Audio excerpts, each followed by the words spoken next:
on the Big 89 WLS. Andrea Darla, Scott Childers, in for Steve Cochran. We are so thrilled to welcome in part of the WLS family, Annie Colman, third-generation square dance caller. Hi, Annie. Hi, how you doing? Oh, we're Great. good. So good to talk to you. I hear your voice cracking a little bit. You must have had a show the other night with the Golden Horse Ranch Band. No, I just got sick, but so I'm glad I didn't have a show because, when you're calling, you talk a lot. Absolutely. Now, I welcomed you in as part of the WLS family. You have a wonderful story that I'm going to let you tell everybody. I know you've been on the program, on the station before with us several times, but tell us about your initial connection with WLS. Well, my family had a dude ranch in Wisconsin, and why I'm a third generation caller is my grandfather started the dude ranch in 1947, and he learned how to call square dancing through the park districts in Chicago. And we actually have a square dance calling book, which I think was all influenced by WLS and the barn dance and the proliferation of square dancing around the city. And so I grew up calling square dancing at the ranch, and then I brought it back to Chicago. There were a lot of times back in the day when the National Barn Dance was on the air here, which would have been from 1924 to 1960, that in addition to being the Saturday night show, which was at the 8th Street Theater, 2 shows on Saturday night, and they also performed all across the Midwest as well. There were barn dance shows at 4-H fairs, at county fairs, at, as you mentioned as well, Annie, at park districts. And this brought all of this to the masses, not only over the air, but also right there, and a chance to not only listen and enjoy it, but also participate. Absolutely. It was really popular, and it was a way. I've been calling square dancing in the city for 20 years. I've done it in front of the Bean, under the Picasso, everywhere, and it's such a beautiful way for people to come together and dance, and they don't have to have rhythm, and all they need, I always tell people, perfect for me. All you need to know is what your left and right hand is, and if you don't, your neighbor will help you. And it's been the most beautiful thing. I never thought I would call square dancing as an adult, and we're always just amazed about how people come together and how these traditional dances, which are amalgamation of all kinds of different cultures' dances put together, how it really brings people together, and how it always was a source of people coming together. They'd work in the fields, and then they would have a dance and come together, and people would socialize. And it's a really, really beautiful thing. You brought the 2024 Barn Dance Apocalypse back to the beautifully renovated Ramova Theater. You had a show earlier this year. Do you plan to do more shows this year? Because that is just a spectacular event at a beautiful venue. Mm-hmm.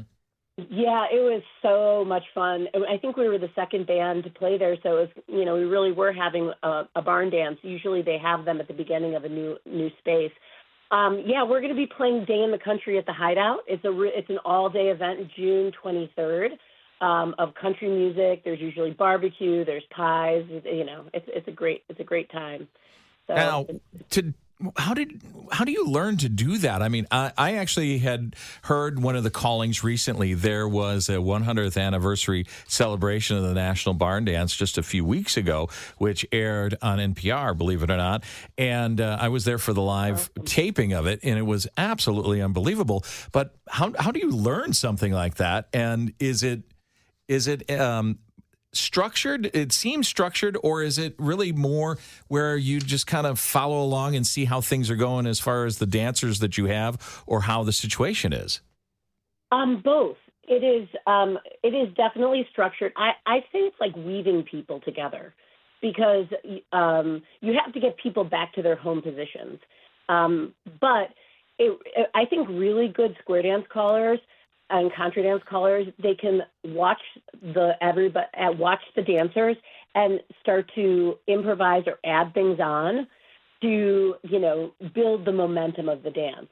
If people are really having a good time, you might want to throw in something to make them more enthusiastic. It's a little bit when you're watching a square dance, it kind of you don't really feel what it feels like to be inside the dance, because when you're inside the dance, it feels like you're on a roller coaster ride. Yeah, you're part of the WLS family now. You know, you're ingrained as part of our 100th anniversary celebration, Annie. You and your whole family. Oh, thank you so much. Yeah, well, we really appreciate it. I was thinking about it before I came on. I was like, my family started the Dude Ranch in Wisconsin, which there was all these dude ranches that started in the 40s in Wisconsin as family vacations. And I wonder how it was influenced by the barn dance. My family, like how did, people were like holding on to the roots of their country lifestyles and then wanting to bring it back once they were in Chicago and, making vacations for people. It's probably hard to figure out what the connection is, but it sure seems like there is some sort of connection to the WLS barn dance and keeping the country music, vibrant and alive. Yeah. Actually, that's one of the reasons that the barn dance was created to begin with. When the station went on the air in 1924, it was owned by Sears. And in that very first week, we had a lot of what they would call back then highbrow entertainment, a lot of orchestras, a lot of talks, things along those lines. And then when they got to Saturday night, they realized they needed to kind of let their hair down. And that's how the barn dance started, because the farmers who would listen to the radio station, they didn't mind the highbrow or the news or all those things, but they wanted to be taken back to their roots. And even talking the early to mid-20s, their roots went back into the 1800s, and they wanted, as they said then, good old-fashioned music and a chance to really enjoy themselves, because that was their day off. Yeah. Absolutely. Yeah. And in the 40s, which is about 20 years after, there was all these dude ranches in Wisconsin. People would drive up from Chicago and go spend a week there, and they would square dance and horseback ride and be in the country.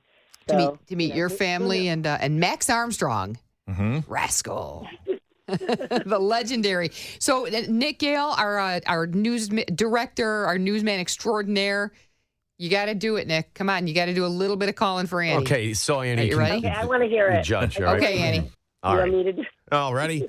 Places all, bow to your corner, bow to your own. 3 hands up and round you go. Break it up with an do-si-do. Chicken in a bread pan, pecking out dough. Skip through, my darling. You old lady out, you pretty little thing. Promenade around the ring. Big foot up and little foot down. Make that big foot jaw the ground. Yeah! Wow. What do you think, Annie? Do I have a future in this? He's definitely, I'm calling him. I love it. We're going to make you do it, but I know you're a little under the weather. Well, thank you so much for stepping in. I think we found your backup. Yeah, there you go, Annie. We can't wait to see you come back and tell us when you guys are going to be at the Ramova again or playing in Chicago. It's Golden Horse Ranch Band. You can follow Annie on our social sites as well as at Golden Horse Ranch Band. Annie, thank you so much. Feel better. Thank you. Thanks, you so Annie. much. Happy barn dance birthday. Happy barn dance birthday. Thank you so much. It's the great Annie Colman. Nick, you're doing good. Every time you do it, you get a little bit better. Yeah, man. I love it. One of these days, I'll find my calling, right? Scott's going to call you into the traffic. You're calling. I okay. see. You're calling into your calling. There you go. All right.